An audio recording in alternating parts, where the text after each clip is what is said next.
Hi, everybody.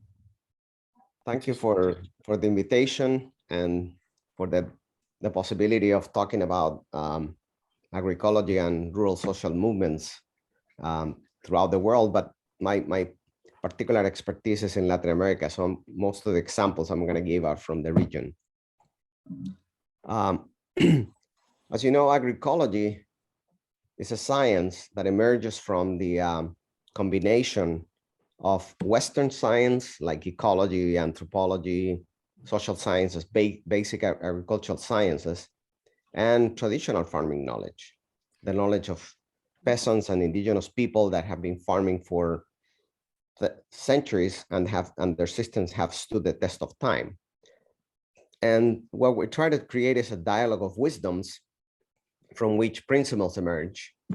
And then these principles take different technological forms depending on the social, environmental, cultural, economic conditions. So agroecology then emerges from the accumulated knowledge of farmers, smallholder peasant farmers over thousands of years, from a dialogue among different kinds of knowledge. And nature is the model for agroecology. And as agroecologists, we try to emulate and coexist with natural ecosystem processes.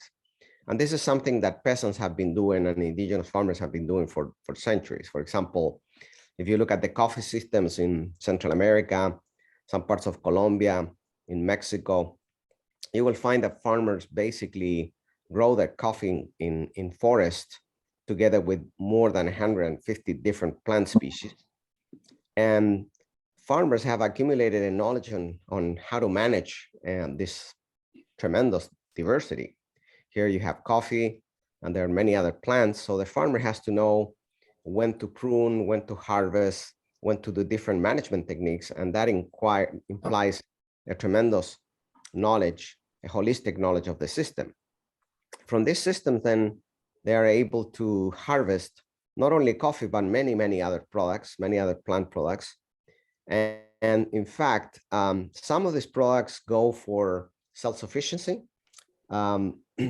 Most of these farmers grow a lot of food in this forest, and so therefore their level of food sovereignty is very high. They get about 90% of everything they need from the forest.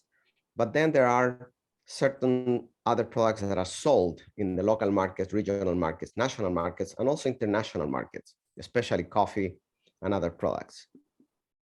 So, as I was saying, from the dialogue of wisdoms, we have been able to learn many things, and from this emerge the principles of agroecology, which are basically ecological principles like recycling of biomass, securing high organic matter in the soil with very active soil biology, minimize the losses of nutrients, biomass, also diversification of the systems and interactions between the different components, but also this is all coupled with social organization and social processes. So in Latin America, initially, agroecology emerged through NGOs that were working back in the 1980s in the midst of dictatorships, and they were very concerned about the impacts of the Green Revolution, which did not benefit resource-poor farmers. They felt an urgent need to combat rural poverty and to conserve and regenerate the resource base of small farms. Hundreds of agroecological-based projects have happened in the region. Many were funded by European organizations, some Christian organizations, some government organizations, and they incorporated elements of both traditional knowledge and modern agricultural science. And there are many NGOs, some of them still persist, like SET in Chile, ASPTA, Agruco, CIPAV, etc., Plan Sierra, Dominican Republic, which continue their work, despite the fact that funding has gone down tremendously because most of the funding went to Africa. So the technical dimensions of agroecology is that it doesn't work with recipes or magic bullets, works with principles that, as I was saying, they take multiple technological forms according to the local environmental and sociocultural realities and needs. The agroecological innovations are born in situ with the participation of farmers in a horizontal manner. And the practices and technologies are not standardized, but are flexible and respond and adapt to local needs and conditions, depending on what these conditions are. Then agroecology started jumping to universities, which had very conventional agronomic curriculums, and they still do most of the faculties of agriculture in Latin America. But in 1992, a consortium of NGOs called CLADES developed a course to train young university professors who later worked and introduced agroecology into agricultural curriculum of their universities and developed research programs. Very important also was the efforts of Eduardo Sevilla Guzmán at the University of Córdoba in Spain, which created a master's and doctorate in agroecology, which trained hundreds of, not hundreds, but dozens of scientists, which then launched important university initiatives in Bolivia, Brazil, Mexico, particularly. And then later, SOCLA, which is the Latin American Scientific Society of Agroecology, created 2 doctoral agroecology programs at the Universidad de Antioquia and at the Universidad Nacional Agraria in Nicaragua. And there are many other countries that have already postgraduate degrees in Brazil, in Cuba. We're creating one in Dominican Republic, etc. So basically, agroecology has kind of penetrated many of the universities. It hasn't made big changes in the agenda, but there are openings for the formation of and training of agricultural scientists. And then what happened was that agroecology jumped from the NGOs and academia to social movements, because many of the scientists, researchers, and also NGO people and students became aware and supported the resistance of peasantry, the peasantry against industrial agriculture and neoliberal policies. It became, maybe 20 years ago, a strategic ideological component in agrarian social movements, particularly Via Campesina. And then these movements embrace a more militant agroecology with a technological discourse, but also with a political discourse that is anti-free trade, anti-export-led agriculture, anti-agribusiness, and so on. And agroecology then became a very important pillar of food sovereignty that promotes local autonomy, local markets, access and control of land, seeds, water, etc. Now, why is agroecology particularly compatible with social movements as opposed to, for example, other currents like organic farming or regenerative agriculture or biodynamic agriculture? I think that there are some reasons that are particularly inherent to agroecology that make it attractive to social movements. One is socially activating. It really requires collective action. It promotes a horizontal pedagogy in which there is a continuous active exchange of knowledge and practices and at the horizontal level between farmers. It's culturally respectful because it builds upon local traditional knowledge. It doesn't change it. It doesn't want to modify it. It tries to mobilize and incorporate it. It's ecologically sound because it doesn't want to transform the peasant farming system radically. It just optimizes them through the agroecological principles. It's economically viable because it creates autonomy. It doesn't make farmers dependent because they use locally available resources. And it's politically liberating because it's an empowering tool for farmers to understand the realities and then organize to confront oppressing policies. So why social and peasant movements struggle for agroecology? Because it challenges capital accumulation in the countryside and transforms the productive model that creates dependence, debts, and toxic risk. It takes peasants out of direct competition with agribusiness. It is a fundamental component of food sovereignty, as I said before. It reconstructs a cultural resistance, struggle, and autonomy, and also a peasant identity necessary to survive the recurrent crises in the rural areas, and eliminates, and this is very important, the routine of agricultural labor, because it promotes more intelligent, creative, and a better working environment. So there are many social movements. I'm going to talk about the larger ones, but there are local social movements, regional social movements of indigenous people, some of them belong, for example, to Via Campesina, others not. So you have the Zapatistas, the landless workers movement in Brazil, several indigenous groups in Bolivia, Ecuador, Peru, and then among the peasant organizations, you have Via Campesina and the Campesino movement.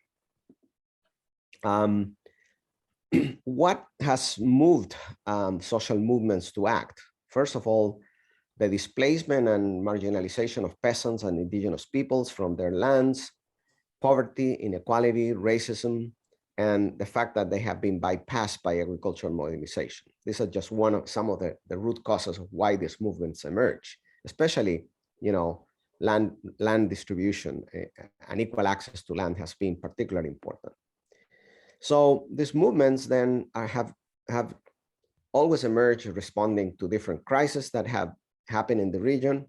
And the Zapatistas, for example, are a revolutionary group based in Chiapas, which is still active, aligning itself with a wider anti-globalization, anti-neoliberal social movement, seeking indigenous control over their local resources, particularly land again.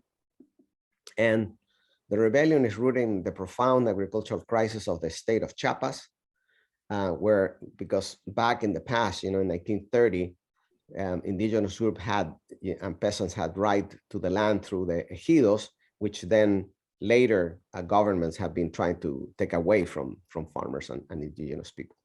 And initially, the Zapatistas were asking for a reversal of neoliberal policies, particularly proclaiming that NAFTA, because it just happened the day after NAFTA was signed, as a death certificate for the Indian and peasant peoples of Mexico. And since then, they have been organizing around Indian rights, land reform, the whole NAFTA free market policies, and so on.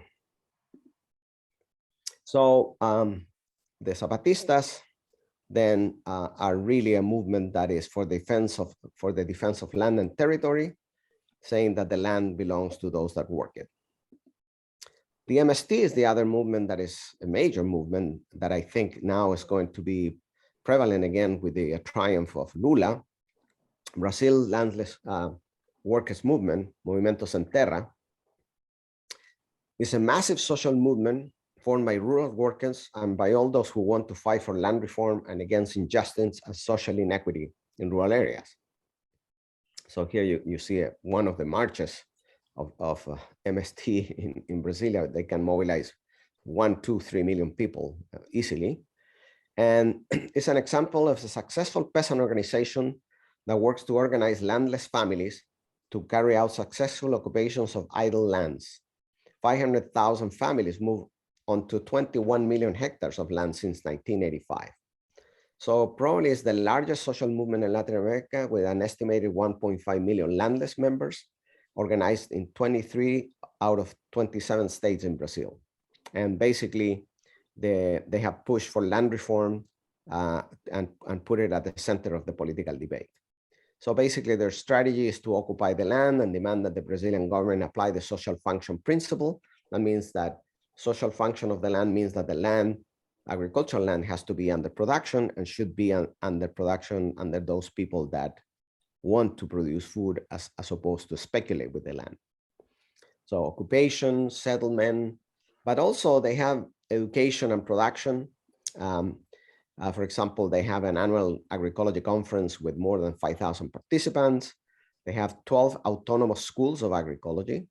One of them is the Chico Mendes Agroecology Center in Paraná, and they have the Latin American School of Agroecology in Paraná with Via Campesina, the government of Venezuela, and the Universidad Federal de Paraná. So they promote training of farmers and sons and daughters of farmers to become educated in agroecology. They work on different production systems and agroecological practices. They also have cooperatives in which they produce particular seeds. For example, Bio Natur is a very special seeds that are produced by MST. They also produce different products, including rice and also foods that have added value for the markets, for the local markets. And interestingly, during the COVID um, lockdown, actually the farmers started distributing food among the people that were not able to come out to buy food, or where the markets were closed. They distributed hundreds of tons of food in different local urban environments coming out of the settlements of MST. The other movement is a campesino campesino, which actually is not exclusive of Via Campesina or the MST. The MST and Via Campesina use campesino campesino because basically it is a methodology, it's a pedagogical methodology. It's basically can be seen as a smallholder struggle against the failures of conventional agriculture, where farmers develop their own tools, technologies, and management strategies to reclaim ecologically degraded land and get more control over the production systems. So it's an extensive grassroots movement in Central America and Mexico and Cuba. It is basically a cultural phenomena in which campesino campesino can become an excellent example of how alternative technologies and practices can be disseminated by passing official channels. That means they don't require the extension service of the government or anything. They just basically have their own philosophy of training. They say that the campesino campesino movement walks on legs of innovation and solidarity, works with the hands of production and protection of nature, sees with a vision of farmer-led sustainable livelihoods, loves nature, family, community, and speaks for the human right to food sovereignty. And so basically, the basis of this pedagogical movement is that a peasant family with an agricultural solution to a problem common to other peasant families offers a workshop on their farm or in other peasants' farms that have the problem but not the solution. So basically, here's a leader from a community that comes and teaches a particular group of farmers about the particular practice, particularly soil conservation practices. Each one of these farmers then learns, and then they train another 10, and that's how the movement spreads. For example, in Central America, the mucuna program, mucuna is a legume that they use as a cover crop in the hillsides. It spread to 45,000 families very easily and promoted the increase in yields of corn from 400, 600 kilos per hectare to about 2,000, 2,500, while conserving the soil in the hillsides. The other example, very successful one, has been the spread in Cuba. This is in 2016. There were only 216 farmers that were practicing agroecology that belonged to ANAP, which is the National Association of Small Producers of Cuba, but then it spread very easily to more than 110,000 farmers. It took 20 years for the movement to grow to the size compared to other countries. So why it was so successful in Cuba, that you went from 200 to 110,000 farmers? Because they had some government support. The Campesino Campesino was made national policy in the 1990s. The organization capacity of Cuba's National Association of Small Farmers, that was very fundamental. High levels of education and healthcare in the country. The centralized nature of Cuba's technical capacity, which is more open to participatory involvement by farmers. And also some measures to secure land tenure and a guaranteed market for campesino agriculture, which did not exist before. So, and the last movement is Via Campesina, which is an international movement which coordinates peasant organizations of small and middle-scale producers, agricultural workers, rural women, indigenous communities in different parts of the world, including North America and Europe. And the slogan is organize the struggle, land, food, dignity, and life. In Latin America, there are many, many organizations. This is an old map because there are more organizations now that belong to the Via Campesina, and they're in all over the map, obviously. And it's a response of peasant movements to aggressions by the corporate interests aided by neoliberal economic policies, social movements of rural peoples, and increasing using agroecology diversification of their family of systems as a tool in the contestation, defense, reconfiguration, and transformation of contested rural spaces into peasant territory. So basically, agroecology is being used as a tool for gaining control, the production control and the control of the natural resources in contested rural spaces. So basically, agroecology, what it's doing is, despite the fact that there's a lot of migration of people getting out of agriculture, especially young people living in the countryside, it has also promoted a re-peasantization process. By revitalizing small farms, agroecology moves peasants to autonomy from inputs and markets and out of debt. So that makes farmers, to stay in the land. By recovering and reconfiguring and restoring territories away from agribusiness via land reform, occupations, and other mechanisms, and by adopting agroecology in wide areas by thousands of farmers. So there is definitely migration, especially of young people, and also because there's migration because of economic factors and also occupations by land, by agribusiness, by mining, and so on. There is also a process of repeasantization, which is happening, which is promoted, which is based on agroecology. So you cannot see this slide very well, but basically the pillars of food sovereignty is obviously social movements, state support through policies, land reform, access to land, access to water, access to seeds, and agroecology. Agroecology is then a fundamental pillar of this food sovereignty. And then the Via Campesina promotes a lot of formal education in agroecology, or different types of educational processes, including formal education, open education, peasant training schools, farmer-to-farmer programs, community and territorial processes.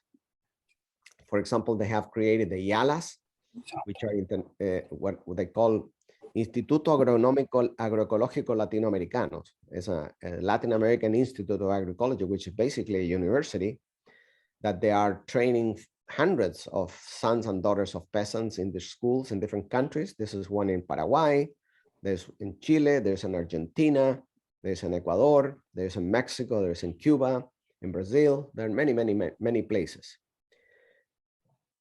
So the expansion of agroecology in Latin America has initiated an interesting process of cognitive, technological, and socio-political innovation, because you have the NGO people with the universities interacting, some universities, some people from the university interacting with the social movements, which is intimately linked to the new political scenarios, such as the emergence of new progressive governments in Chile, in Brazil now with Lula, in Colombia, and resistant movements of peasants and indigenous people.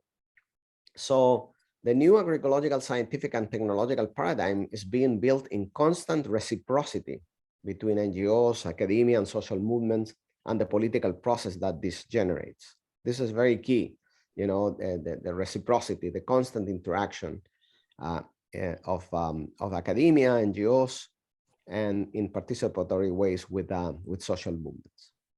And I think that in terms of learning lessons from the agroecological movement in the South, it is very difficult because we're talking about very different social and economic and political realities. But I think the paper that Giraldo and Rosette put out not too long ago about the 6 principles of emancipatory agroecology can provide some guidelines.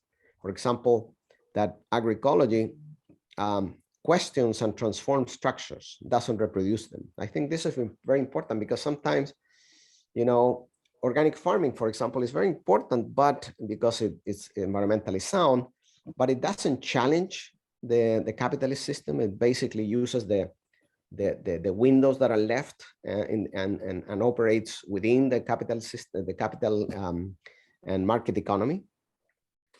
Shaping economies based on use value, not change value. I think that all the solidarity markets that are happening, the local markets in different parts of Latin America, are interesting because there is obviously exchange of money, but use value more than change value is what's important.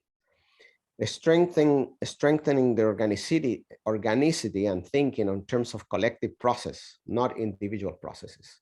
I've seen many farmers that are very successful in Europe different countries that I visited, like Spain or Italy, but they're isolated. They're not linked to collective processes or other farmers. It is important to build horizontal processes of interaction, of education, not hierarchies, not top-down approaches. Building capacity to struggle and transform, not to conform. This is very important. If we are going to use agroecology is a transformatory science. It's not a reformist science. And so therefore, we need to create new systems and acting based on culture and spirituality, not on productivism. This is very important, that to recover the culture and spiritual values of the local communities in order to overcome that productivist type of approach that many times we use in modern societies. So one of the challenges is just to scale up agroecology beyond where it is right now, because it's still a minority type of activity that is happening. It requires long-term efforts, essentially needed. We need support more farmer-to-farmer networks. We have to promote more research and education on agroecology at various levels. We have to create new policies, taking specific actions to empower women and young people, and promote strategies and alliance of consumers with social movements, because consumers need to understand that eating is a political and ecological act. And when I support small farmers in my region, I'm creating sustainability and resilience in my communities. So for this, another lesson I think that for Europe could be, again, another paper by Peter Rosset that he talks about the drivers of agroecological massification. They analyze many large movements in the world where agroecology went to scale, and they found that there were some common factors. One was the existence of a crisis. Well, one more of a crisis than what we have right now in the world: climate change, COVID, inflation, war, etc.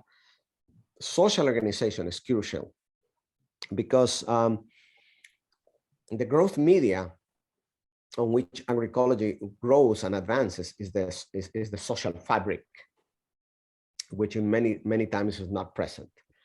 The networks of not only of farmers and consumers, farmers and peasants, and farmers and researchers, and so on, for sharing experiences, knowledge, in order for that to spread, from equal to equal.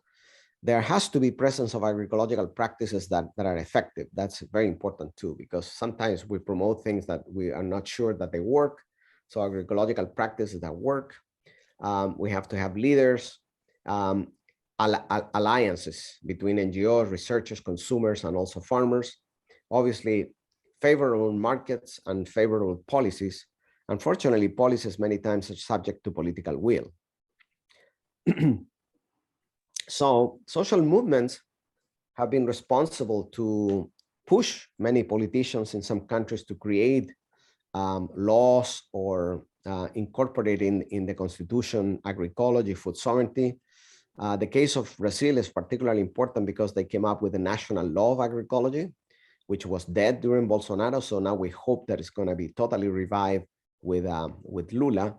And then again, Brazil is probably going to lead the world on agroecological policies very, very soon. So we need to transform the food system, which requires a shift from societies embedded in the market economy to a greater reliance on alternative food networks, reducing the distance between producers and consumers, ensuring that the food is healthy and accessible. This is very important, accessible, because many times organic agroecological food is more expensive. People don't have access to it.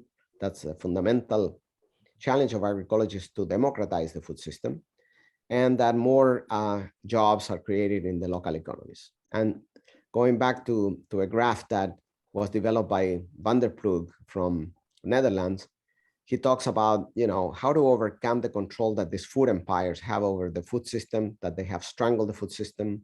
They determine what farmers are going to produce and what consumers are going to eat, the price of the food, the quality of the food, by creating this bypass, which is basically the creation of autonomous territories that are managed by farmers that practice agroecology, with markets that are solidarious, where the farmers and consumers get organized, and their exchanges are more ruled by solidarity economy rather than the market economy.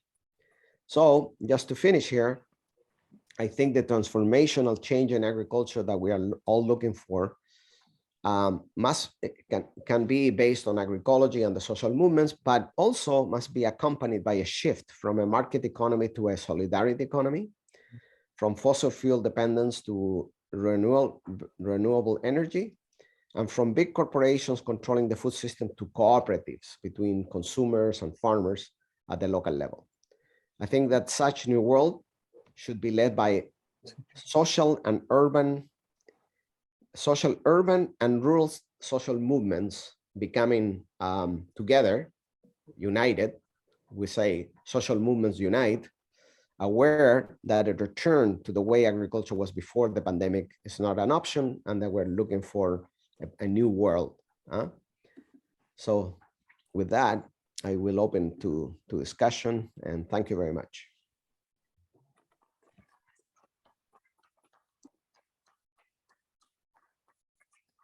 Thank you very much. Can you hear me, Miguel?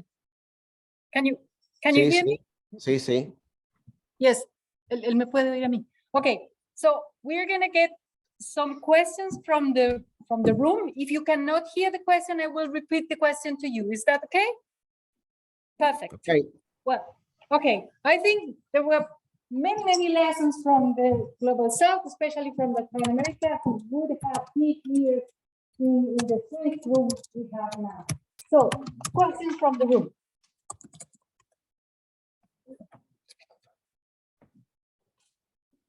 And please use the microphone.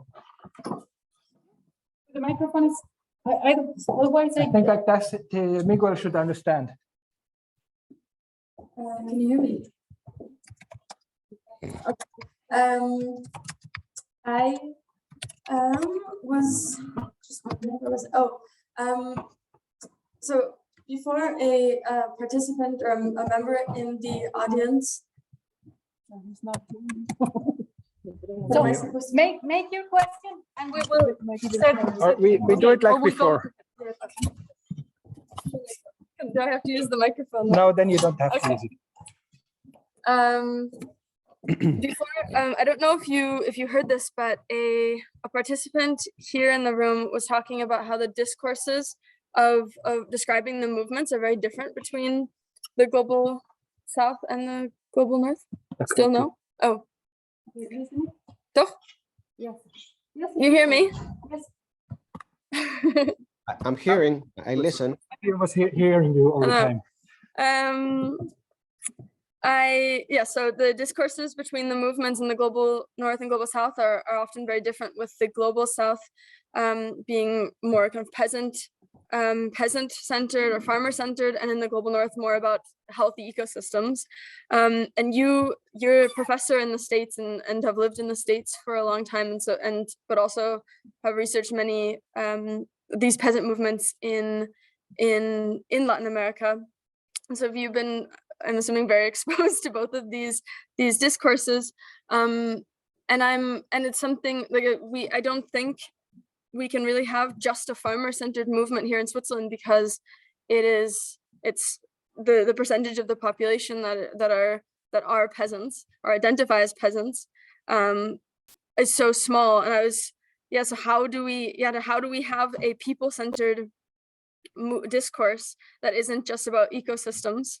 Or how have you seen that in the US? That has been like the discourses that have been successful in an economy that has fewer, or society that has fewer farmers. Wait a minute.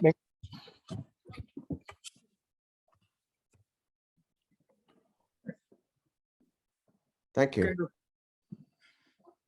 Another question, or should I answer? No, you're answering. We have to improvise a bit with techniques, but Okay.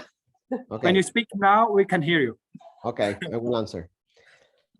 So definitely the biggest difference between the South and the North is that I think that the agrarian change, the change in the food system is going to, in the South, is more based on the rural movements, the social rural movements. Whereas in the North, where we don't have farmers like in the United States, less than 1% of the population is farming, it's more an urban movement. So I think this is where the urban, I think in the North, the urban movement has to transcend its environmental discourse to embrace agriculture and organize in a way that that is going to promote the change. So one way would be, first of all, become aware of the importance of small farmers in the world, not just in Switzerland, in the world, and on food sovereignty, on the conservation of genetic resources, and so on and so on. Because many times, the policies that governments in the North promote affect, you know, the southern farmers. So I think it is important to become aware of that reality. The second is to become very active as consumers, despite the fact that you might have very few farmers, in promoting alliances with local farmers and strengthen local food systems in different ways, because you can also include urban agriculture, not just rural agriculture, urban agriculture. So, urban people can become producers in urban environments, and that's very, very key today, because of many environmental and social and cultural and economic benefits. And then the third one has to do with political action, where consumers organized in alliance with small farmers push governments. Local governments could be at the municipality level, at the national level, to change policies that are going to be supportive of local food systems. Because I remind you, by the year 2030, which is around the clock, not only are we facing the possibility of bypassing thresholds in climate change that are going to have cascading effects that nobody can predict. By the year 2030, we're going to have 80% of the world population living in cities. And most of the cities, more than 10 million people, which there are many in the world, require the import of 6,000 tons of food per day that has to travel on average 1,000 kilometers. That model, globalized model, is totally unsustainable, and it's not possible to maintain.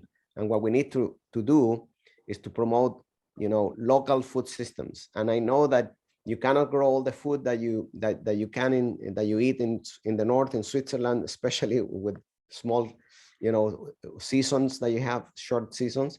You cannot grow tropical foods that you want, and so on. So here, what you have to do is support the small farmers in Europe, you know, to promote, to provide the food that you guys need. But at the same time, the extra food, you have to get it from supporting the small farmers in the South, and not through the typical export neoliberal policies that are basically against, that are biased against small farmers in the South. Thank you.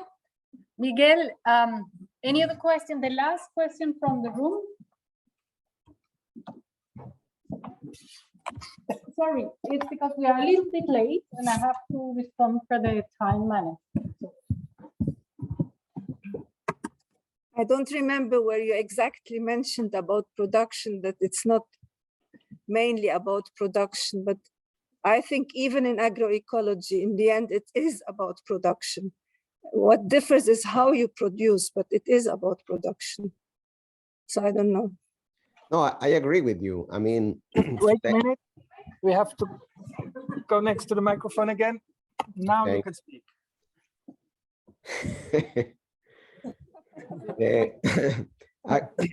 Agroecology is a science to, first of all, to optimize food production based on ecological principles, because you cannot talk about food sovereignty if you don't have production of food, but that food has to be produced in a different way, in a more socially just, ecologically sound, culturally acceptable, economically viable way. That's what agroecology does. And I think that the point that you bring is very important, because it's a tension in the agroecological movement in Latin America, where there's a lot of political discourse around food sovereignty, around